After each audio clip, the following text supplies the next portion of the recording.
Sí, quería hacer algunas consultas, quizás, aprovechando que está el ministro, quería consultarle no necesariamente sobre los aspectos que él expuso en primer lugar, sino sobre qué costo fiscal tienen las medidas de rebaja de retenciones a la soja, a la minería y sectores industriales que se han tomado recientemente.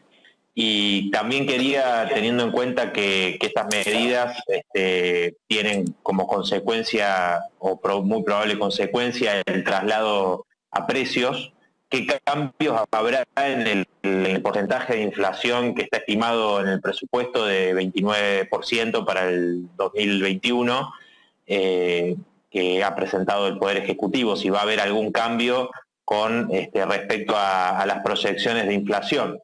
También quería consultar sobre las medidas de aumento de los intereses para los bancos y los nuevos instrumentos financieros atados al dólar. ¿Qué costo fiscal tienen para el Estado y qué beneficio podrían traer estas medidas para la generación de empleo, ¿no? Que, como todos sabemos, tuvo una caída estrepitosa en estos meses, sobre todo de trabajadoras y trabajadores informales, aunque también, a pesar de la existencia del decreto presidencial de prohibición de despidos, también hubo una fuerte caída del empleo registrado.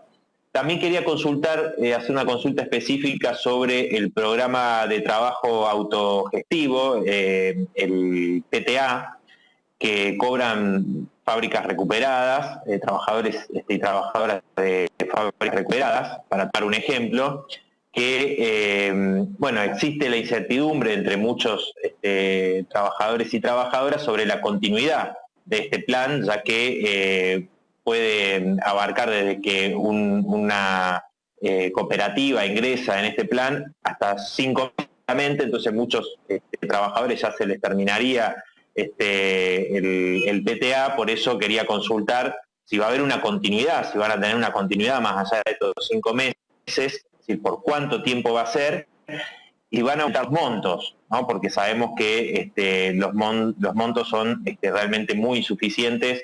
Usted sabrá, ministro, que el Hotel Bauen, por ejemplo, en este contexto no pudo funcionar, y hemos recibido la tristísima noticia de que va a dejar de funcionar, va a cerrar sus puertas. También, para terminar, quería preguntarle alrededor de una cuestión que me parece muy importante, porque mañana llega la misión del Fondo Monetario Internacional, y desde nuestro punto de vista el presupuesto tiene incorporadas medidas que son en función de lo que plantea la negociación con el fondo. Entonces, esto lo digo porque nosotros venimos señalando que la comparación que ha hecho el ministro Guzmán y el Poder Ejecutivo de este presupuesto con el del 2021, comparándolo con el 2019, a nuestro entender, acá se está planteando una cosa que realmente no es sensata de nuestro punto de vista, porque la comparación tiene que ser con el 2020. Es decir, si lo comparamos con el 2020, hay un ajuste de casi el 10% de los gastos primarios. O sea, sería, esto a nosotros se nos respondió diciendo que se tenía que comparar con el 2019 porque el presupuesto del 2020 incorporaba la emergencia sanitaria y emergencia social. Entonces yo me pregunto, el 2021 tiene una enorme emergencia desde el punto de vista social y, por supuesto, de la pandemia, porque nadie asegura, los especialistas no asegura ninguno, que antes de abril o mayo esté la vacuna. O sea que la emergencia sanitaria también va a continuar, ¿no? Y, por ejemplo, el presupuesto de salud incluye un ajuste con respecto al 2020. Entonces, de nuestro punto de vista, como existe una catástrofe social enorme, con los datos que ha publicado el INDEC, inclusive se ve claramente. Entonces, no creemos que esto se vaya a modificar porque el calendario cambia el calendario y empiece el 1 de enero del 2021, sino que va a continuar. Entonces, bueno, en ese marco nos parece que conoce nuestra postura sobre el tema del desconocimiento de la deuda. Acá se estipula que en este presupuesto se van a pagar intereses en 2021 por 1.399 millones de dólares al FMI, que es casi la mitad de lo que se va a recaudar con el denominado aporte extraordinario. y ya el total de deuda es el doble prácticamente lo que se podría recaudar con ese impuesto que se ha propuesto.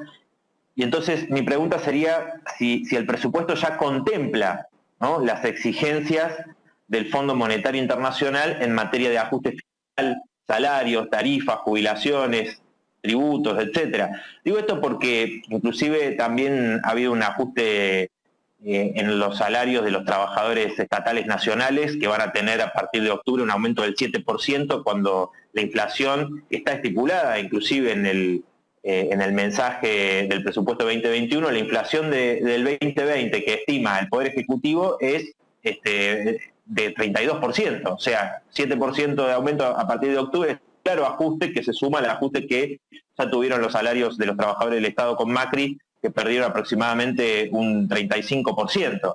Entonces, me parece que acá ya están contempladas en este presupuesto esas exigencias, pero quería saber si y qué evaluación hace el ministro. Muchas gracias, presidente.